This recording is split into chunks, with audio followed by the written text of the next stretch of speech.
AI. Kayaknya kata ini ada di mana-mana ya.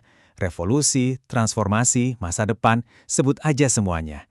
Tapi sadar nggak sih, ada yang aneh. Di tengah semua hype ini, ada satu misteri besar.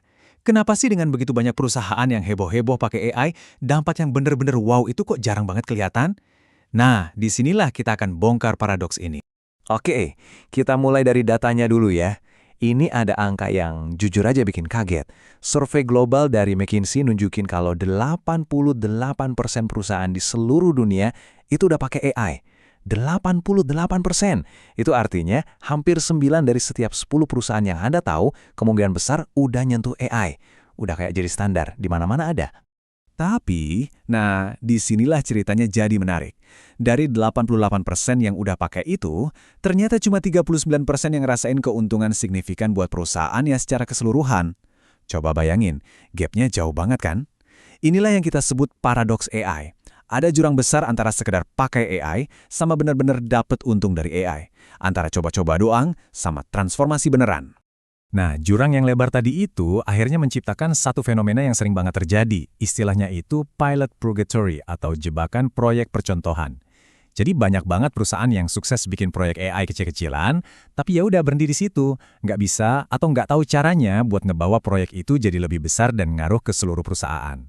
Pertanyaan besarnya kan jadi, kenapa ya? Kenapa sih susah banget ngambil ide AI yang keren dari satu tim kecil, terus dijadiin tulang punggung operasi buat seluruh perusahaan?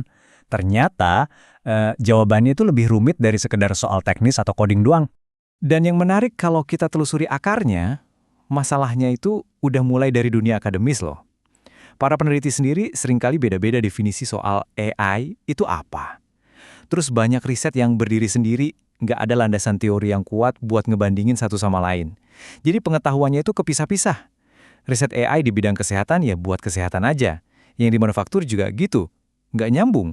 Akibatnya, ya susah buat ngebangun satu pemahaman yang utuh dan kuat. Masalah di level dasar ini akhirnya kebawa ke dunia bisnis. Data dari McKinsey tadi juga ngejelasin kenapa hampir 2/3 perusahaan itu kayak macet di fase coba-coba. Selain karena biayanya yang gede di awal, ada masalah pola pikir yang lebih fundamental. Kebanyakan masih mikir pakai AI itu cuma buat otomatisasi. Maksudnya, ya ngerjain hal yang sama, cuma dibikin lebih cepat dikit. Bukan buat mikir ulang, gimana ya cara kerja kita bisa diubah total dengan adanya AI.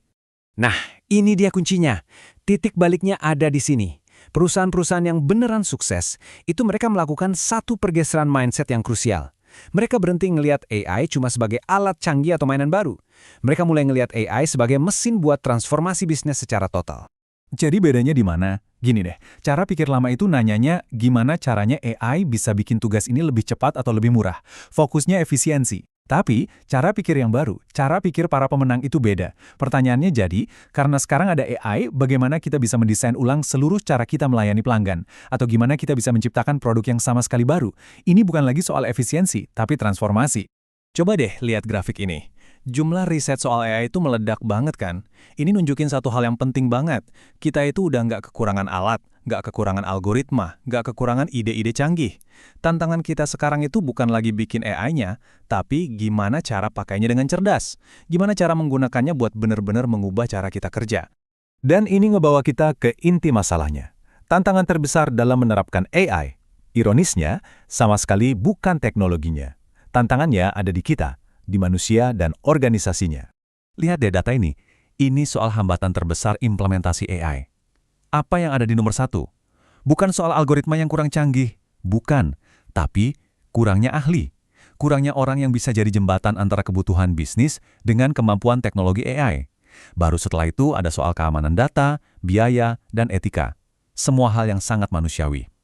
Jadi jelaskan, masalahnya itu di talenta, bukan di teknologi. Oke. Kalau masalah terbesarnya adalah talenta atau kekurangan orang yang tepat, ini justru jadi kabar baik buat kalian, para mahasiswa dan profesional muda. Ini adalah peluang.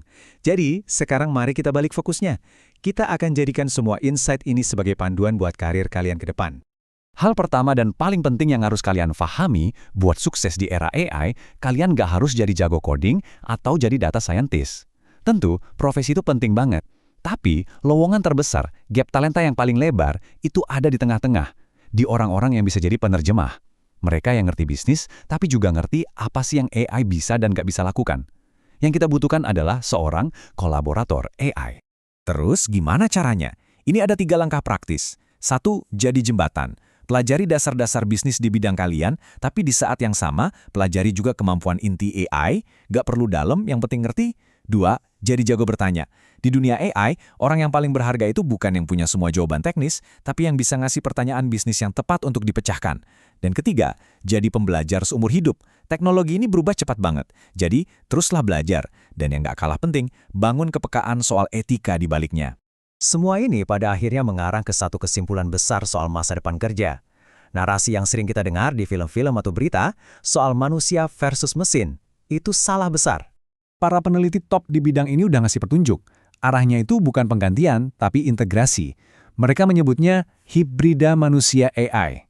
Maksudnya apa? Ya, sebuah sistem di mana kekuatan unik kita sebagai manusia, kayak kreativitas, empati, mikir strategis, justru diperkuat, diboost sama kemampuan super AI dalam mengolah data. Jadi, yuk kita tutup sesi ini dengan mengubah cara kita bertanya.